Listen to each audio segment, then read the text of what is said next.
सिलसिला जो शुरू हुआ है वो रुकने का नाम ही नहीं ले रहा। कांग्रेस प्रवक्ताओं के पाला बदलकर बीजेपी के खेमे में जाने का खेल बदस्तूर जारी है। लिस्ट लंबी होती जा रही है। संजय निरुपम, गौरव वल्लभ जैसे नामों के बाद कांग्रेस प्रवक्ता राधिका खेड़ा का नाम भी इस लिस्ट में शामिल हो गया है। हाथ का साथ छोड़ने के पीछे ज्यादातर प्रवक्ता राम का नाम ले रहे हैं। राधिका खेड़ा के साथ बॉलीवुड अभिनेता शेखर सुमन का दिल भी कमल हो चुका है। सवाल ये कि पाला बदलने का ये खेल खत्म हो गया या फिर अभी भी विकेट गिरने बाकी हैं। मोदी वॉशिंग पाउडर, मोदी भ्रष्टाचार से सफाई, मोदी से आए, बीजेपी वोटिंग मशीन में घुलते ही भ्रष्टाचार मिट जाए। Modi washing powder, Modi. देख रहे हैं आप कांग्रेस की प्रवक्ता रहते हुए राधिका खेड़ा का मोदी सरकार पर हमला करने का ये तीखा अंदाज। क्यों मोदी जी डरते हैं कि बेटी संसद में आए? क्यों मोदी जी डरते हैं कि बेटी विधानसभा में आए? क्यों? क्योंकि हम सवाल पूछेंगे कि आप कैसे आदमियों को टिकट देते हैं जो यौन शोषण करते हैं और उसके बाद भी मंत्री पद पे बने रहते हैं। कब तक हम बेटियों को न्याय के लिए गुहार करनी पड़ेगी और बदले में हम पे लाठियां चलाई जाएगी? और क्यों हमें अत्याचार करना पड़ेगा? देश के प्रधानमंत्री मोदी का नाम लेकर कांग्रेस की प्रवक्ता राधिका खेड़ा न सिर्फ आक्रामक हमले करती थी बल्कि सरकार के कामकाज पर सवाल उठाते हुए धारा प्रवाह तरीके से हिसाब भी मांग रही थी। मन की बात से ना पेट भरता है, मन की बात से ना घर चलता है, मन की बात से ना हमारे घर में कोई बीमार होता है तो उसका इलाज होता है। मन की बात से ना घर चलता है। बहुत धन्यवाद देती हूँ नरेंद्र मोदी जी का। राधिका खेड़ा टीवी डिबेट में मन की बात पर प्रश्न चिन्ह तो लगाती रही, लेकिन अपने मन की बात को मन में ही दबाए रही।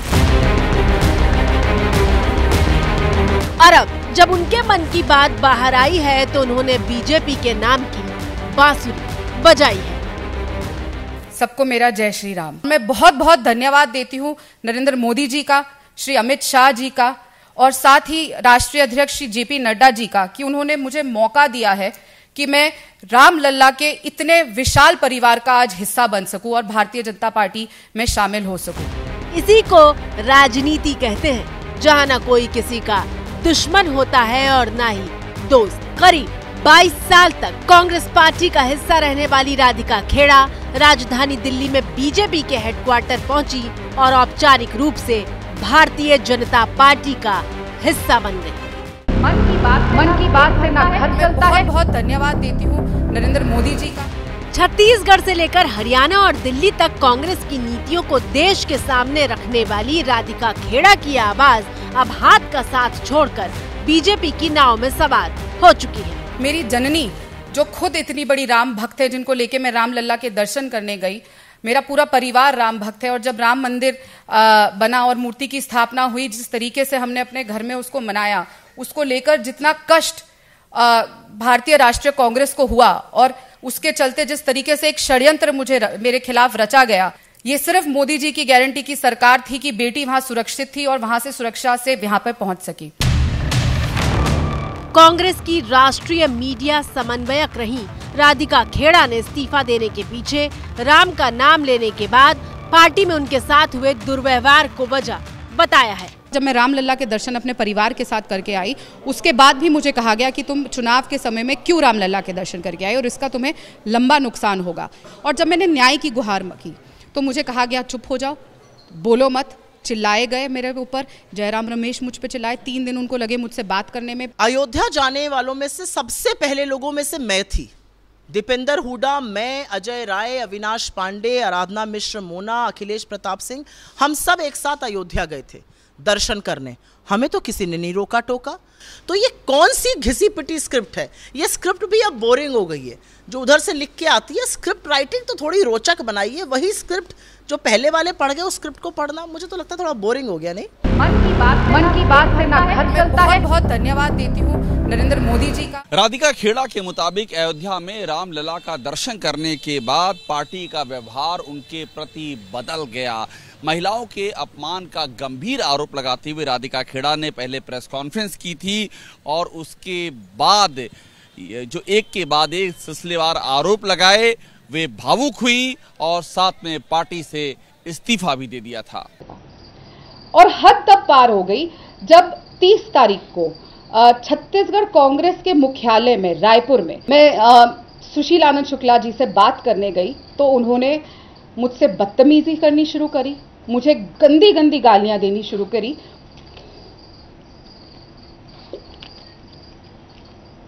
करीबन 1 मिनट तक कमरा अंदर से बंद रहा। मैं चीखती रही, चिल्लाती रही, बाहर भी लोग थे लेकिन किसी ने दरवाजा खोलने की कोशिश नहीं करी। ऐसा कोई विवाद है नहीं, यदि उसको भारतीय जनता पार्टी में जाना है तो जाए, हमारी शुभकामनाएं हैं, बहुत सारे लोग हैं, ये भी जाए। लेकिन इस प्रकार से अनर्गल आरोप लगाना, किसी की चरित्र हनन करना, जैसे सुशील आनंद शुक्ला पे जो आरोप लगाया है, ये मैं नहीं समझता कि उचित है। वैसे राधिका खेड़ा जब 24 घंटे पहले मीडिया के सामने आई थी तो किसी भी पार्टी में शामिल होने से इनकार कर रही थी। मैं कोई भी पार्टी ज्वाइन नहीं कर रही, अभी न्याय की लड़ाई है, मैं न्याय की लड़ाई लड़ रही हूँ। लेकिन 24 घंटे बीतते बीतते बीजेपी हेडक्वार्टर पहुंचकर राधिका ने मुस्कुराते हुए भारतीय जनता पार्टी का साफा पहन लिया। राधिका खेड़ा के साथ शेखर सुमन भी बीजेपी में शामिल हो गए हैं। राजनीतिक बैकग्राउंड के लिए भले ही ना हो, लेकिन शेखर सुमन को उनके अभिनय के लिए देश जानता है।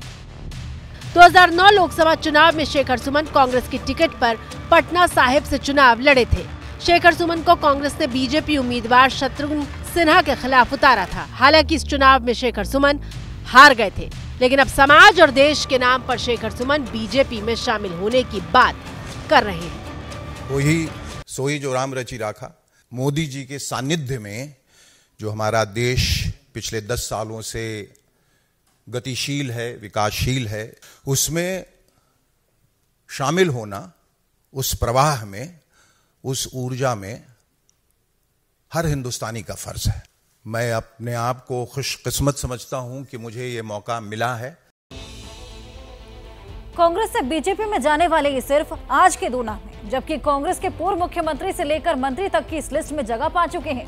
कहने का मतलब ये कि कांग्रेस के सियासी नाव में छेद कम होने का नाम ही नहीं ले रहे। कांग्रेस नेताओं की ऐसी कोई कैटेगरी नहीं बची जो कांग्रेस का साथ छोड़कर बीजेपी के जहाज को ना पकड़ रहा हो। अगले मिसाल का नाम है अरविंदर सिंह लवली। हम तुम्हारे साथ हैं। अरविंदर सिंह लवली जिंदाबाद। अरविंदर सिंह लवली जिंदाबाद। अभी पिछले हफ्ते की ही तो बात है जब दिल्ली कांग्रेस के पूर्व अध्यक्ष अरविंदर सिंह लवली ने पार्टी हाईकमान पर सवाल उठाए थे। मैंने दिल्ली प्रदेश कांग्रेस कमेटी के अध्यक्ष पद से अपना इस्तीफा भेज दिया है। तो असूलों की और जो कांग्रेस का कार्यकर्ता दिल से महसूस करता है, उस पीड़ा को मेंशन करते हुए मैंने जो है अपना इस्तीफा भेजा है। 27 अप्रैल को लवली ने चिट्ठी लिखी। 28 अप्रैल को उनकी वो चिट्ठी लीक हो गई। अरविंदर सिंह लवली ने 4 पेज की लिखी चिट्ठी का हवाला देते हुए दिल्ली कांग्रेस के अध्यक्ष पद से इस्तीफा दे दिया था।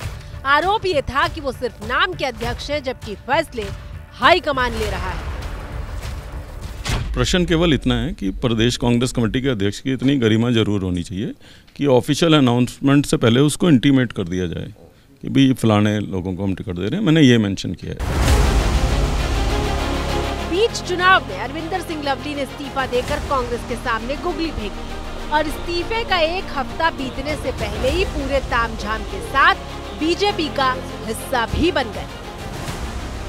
निश्चित तौर पे आइडियोलॉजिकली मैं वहाँ मिसफिट था। वो जरूर जो है कहीं ना कहीं मेरे को लगा कि वहाँ, इसीलिए जाने के बाद भी जो है मैं बिल्कुल शांत था।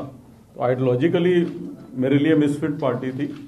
जब हम खुद सब लोग खोए खोए घूम रहे थे, उस मौके पे हमको अवसर दिया है कि हम इस राष्ट्र के निर्माण में और दिल्ली के लोगों की लड़ाई जो है वो भारतीय जनता पार्टी के बैनर में और आदरणीय प्रधानमंत्री जी के नेतृत्व में भारतीय जनता पार्टी जैसी सशक्त पार्टी में हम लोग जो है सब मिलकर कार्य कर सकें और इस लड़ाई को जो है वो आगे ले जाए।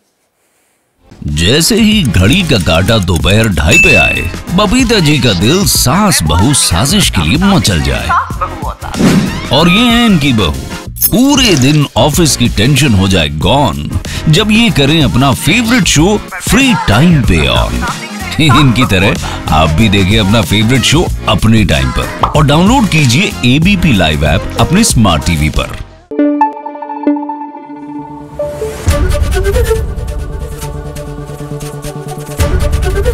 एबीपी न्यूज आपको रखे आगे।